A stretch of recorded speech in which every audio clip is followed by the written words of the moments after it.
capables de serrer nos rangs et d'avoir ensemble les plus grands idéaux. Je lance un appel à tous ceux qui croient en la nécessité de saisir les opportunités, à l'avenir et à la beauté de leurs rêves, de se tenir à mes côtés. Pour un mathématicien, à moins que nous ne parlions de la liste des problèmes du prix du millénaire, il existe des solutions à tous les problèmes. Et je crois avoir trouvé la solution qui changera non seulement la rive centrafricaine, mais aussi de nombreux autres pays qui aspirent aux mêmes rêves. Cette solution, c'est le Bitcoin et la crypto-monnaie. Les problèmes d'infrastructure sont probablement la plus grande épreuve que doivent affronter les pays africains. Parmi les principales causes, on pourrait citer des problèmes historiques liés au colonialisme, les guerres civiles, les territoires énormes et souvent difficiles d'accès, le manque des moyens financiers, un niveau d'éducation insuffisant des populations. Vous conviendrez que lorsque les éléments qui constituent la base matérielle et technique d'une société sont absents ou ne fonctionnent pas, il est évident que toutes les autres composantes de la vie normale sont perturbées.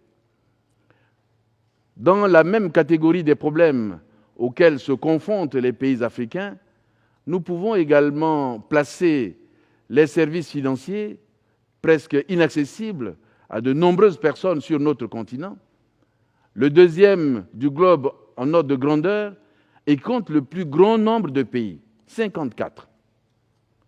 Mais comment se rendre dans une banque, ouvrir un compte ou effectuer des transactions si on ne dispose pas d'un guichet, d'une agence bancaire ou de personnel qualifié pour effectuer les opérations financières?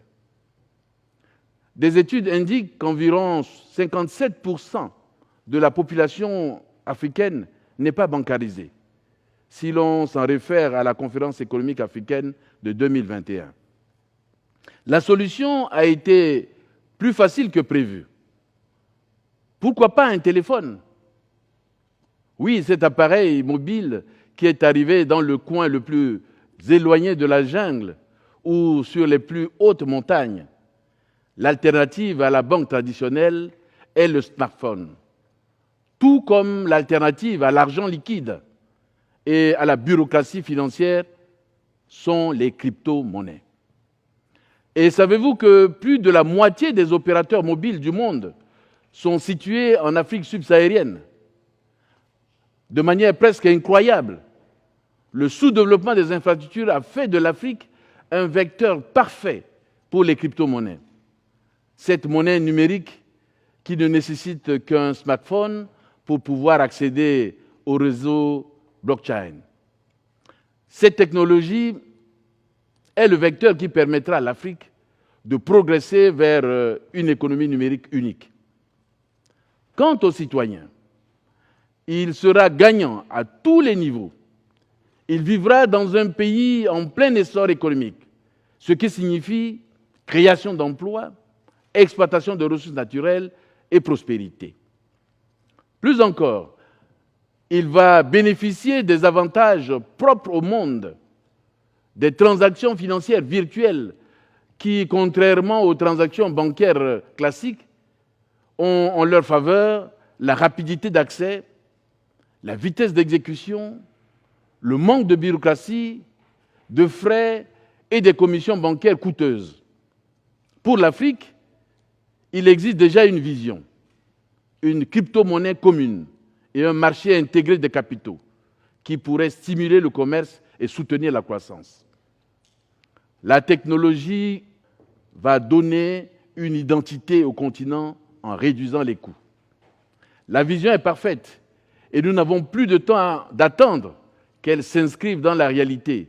Nous avons donc pris notre destin en main. Pour nous, l'économie formelle n'est plus une option. Une bureaucratie impénétrable nous maintient enfermés dans des systèmes qui ne nous donnent pas la possibilité d'être performants. Notre solution, c'est de repenser notre philosophie économique. C'est ce que nous avons fait. Et la route qui s'ouvre devant nous fait entrevoir un grand succès pour le peuple centrafricain, pour les générations futures, pour l'avènement d'un avenir prospère et sûr. Je voudrais vous parler un peu du modèle de la République centrafricaine.